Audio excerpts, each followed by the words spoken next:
जैसे कि आज हिंदी पखवाड़ा दिवस का समापन कार्यक्रम चल रहा है, क्या संदेश देंगे उसका? हम सभी को राष्ट्रभाषा का न केवल सम्मान करना चाहिए, उसको वास्तविक स्वरूप में अपनाना चाहिए।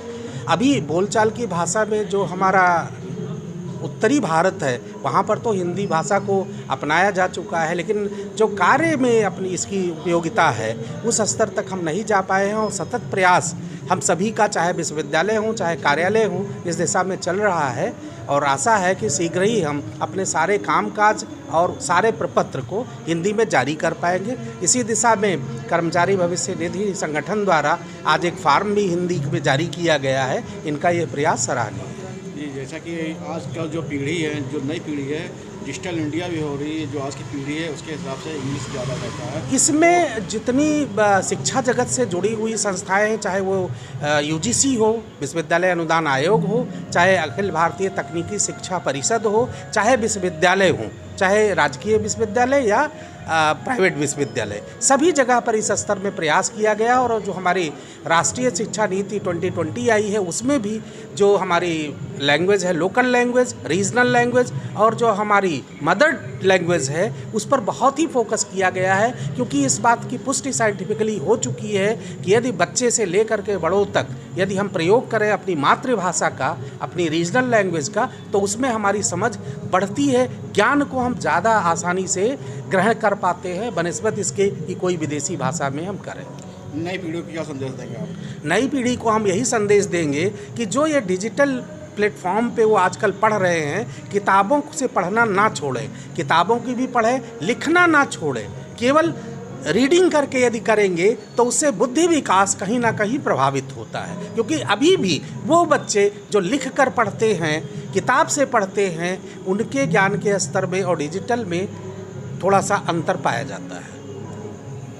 हिंदी भाषा में बोलचाल जो करती है उसमें काम करना शुरू कर दे। अपने बच्चों को सबसे ज़रूरी चीज़ है समाज के लिए कि वो अपने यहाँ पढ़े। एक जो भेड़ चाल की तरीके से सभी लोग भाग रहे हैं अंग्रेजी माध्यम, उसकी जगह पर यदि अपनी मातृभाषा का प्रयोग करें तो शायद बच्चों में ज़्यादा विकास देखने को मिलेगा और उससे समाज भी लाभान्वित होगा।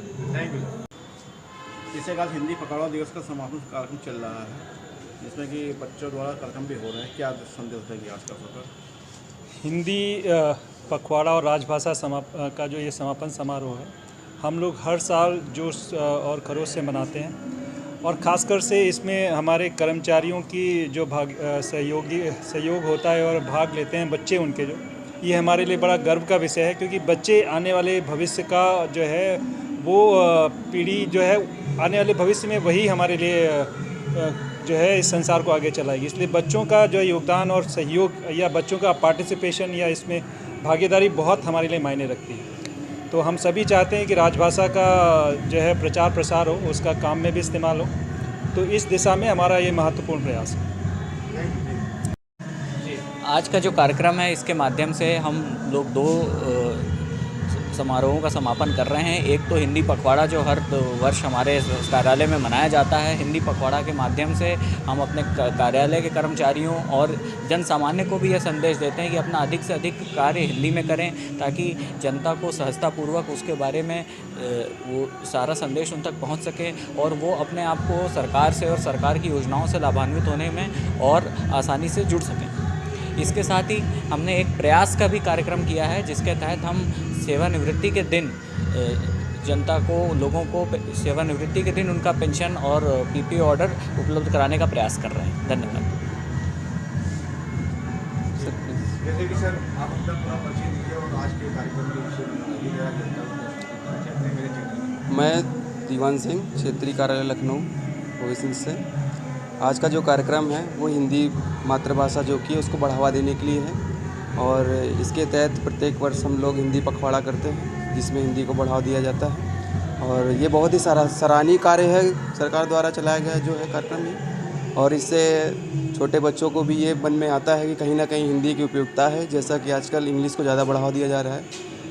परंतु जैसे बच्चों के मन में डाला जा रहा है कि नहीं, हिंदी भी अपना एक उचित स्थान रखती है, तो इसको इसी तरह से आगे बढ़ाया जा सके, इसी कार्यक्रम आगे भी आयोजित किए जा रहे हैं।